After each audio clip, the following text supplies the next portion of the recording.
தென்னைக்கு எந்த சத்து அதிகம் வேணும்னு சொன்னா பொட்டாசும் போரானும் தென்னைக்கு ரொம்ப ரொம்ப அதிகம்.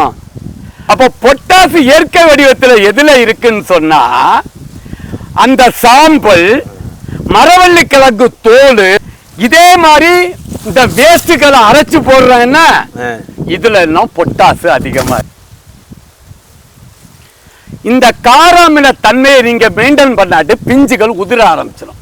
தென்னைக்கு 7.5 மேல இருக்கணும். 6 மாதத்துக்கு ஒருக்கா மட்டை இடுக்குகள்ல 1 கிலோ கல் உப்பு, 1 கிலோ எரிச்ச சாம்பல், 50 கிராம் அல்லது 20 கிராம்